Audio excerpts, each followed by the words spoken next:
Welcome to another About video. This is about Battle at Abbey and the 1066 battlefields at Hastings. The Battle of Hastings, fought on the 14th of October in 1066, is one of the best known events in England's history, when William of Normandy defeated the army of King Harold of England. The battlefield owes its survival to William the Conqueror, who founded the Battle Abbey on the exact spot where Harold dies as penance for the bloodshed of the Norman conquest. The abbey thrived as a Benedictine monastery for over 400 years, and after its suppression in 1538, the abbot's lodging was transformed into a grand country house. The site of the Battle of Hastings is one of the least altered of medieval battlefields. In 1066, this part of Sussex was little populated, and the battle was fought in open land immediately south of the dense Wealden forest.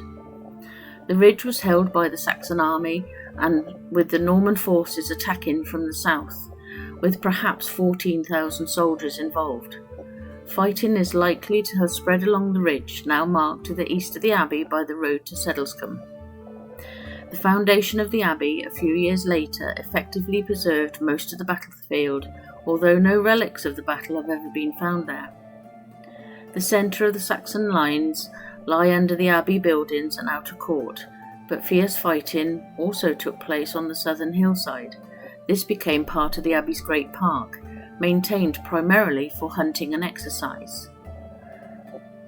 And in 1538 it became the estate park, and the land was generally used for grazing. Battle Abbey was a well-endowed royal foundation, given distinction by the circumstances in which it was established and the precise requirements to place a high altar of the church on the spot where King Harold died. The abbey layout followed the conventional Benedictine plan for northern Europe, with the claustral buildings to the south of the church.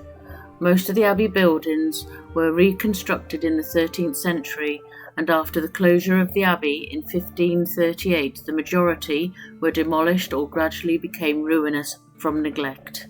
However, a number of important buildings still survive.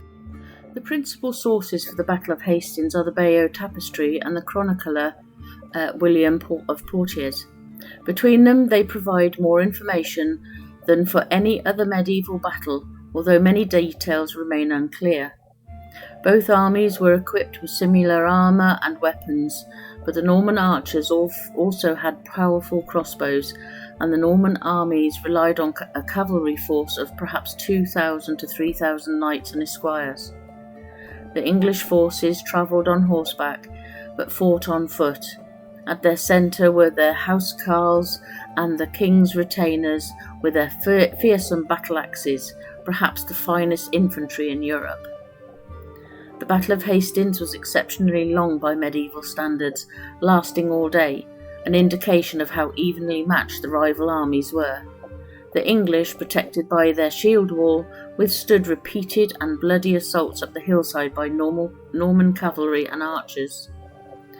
Gradually, the Normans gained the upper hand until the last attack, where Harold was killed. Leaderless, the English finally gave way and fled. William assumed the throne of England and was crowned on Christmas Day of 1066, and ruled until his death in 1087.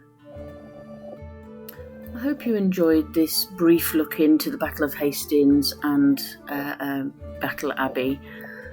The reason for just photographs today is because there were a million children around.